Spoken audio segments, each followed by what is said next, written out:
suis Loïc Billon, je suis manager de l'équipe de France. Voilà, je coordonne tout le projet de performance de l'équipe de France en route donc pour Los Angeles donc en juillet 2028. On a fait le bilan des Jeux Olympiques de 2024 avec tout le staff et le directeur technique national.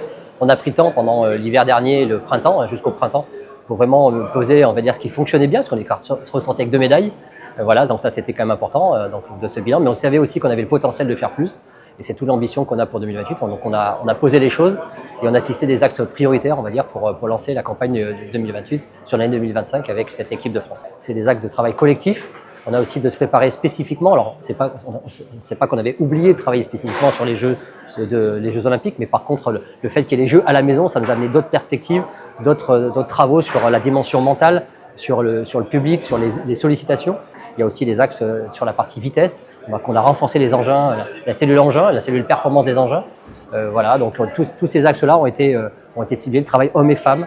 Par exemple, voilà, l'adaptabilité, évidemment, sur les championnats du monde et sur les Jeux Olympiques. On a fixé une dizaine d'axes prioritaires pour justement continuer à faire monter cette équipe de France et être prêt en 2028. Voilà, 2026, ça va être un moment charnière, voilà, pour justement continuer à passer ces étapes. Et surtout, déjà, la première étape, c'est la qualification de la nation en 2027. Il y a une stabilité de support, de format et de quotas de nations.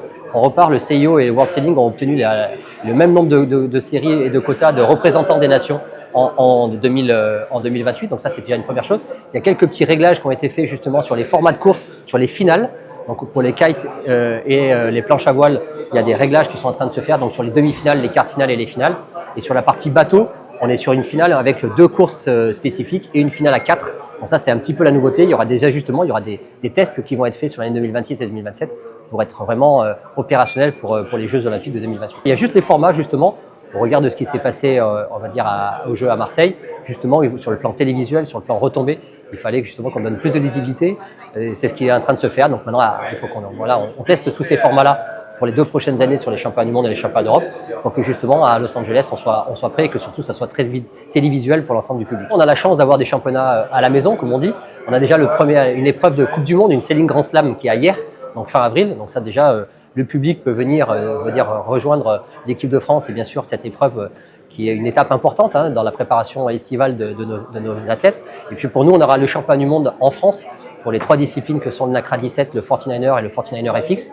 Donc à Quiberon au mois de mai, la 2e semaine du mois de mai en 2026, où là, voilà, le public français pourra venir visiter les courses et supporter l'équipe de France sur ce championnat. La Glove du Morbihan, la baie de Quiberon, bien évidemment, avec les épreuves en catamaran, les épreuves en habitable, et justement une épreuve en voile olympique. C'est un moment fort entre le mois d'avril et le mois de mai d'avoir des pratiquants, on va dire, sur cette magnifique baie de Quiberon.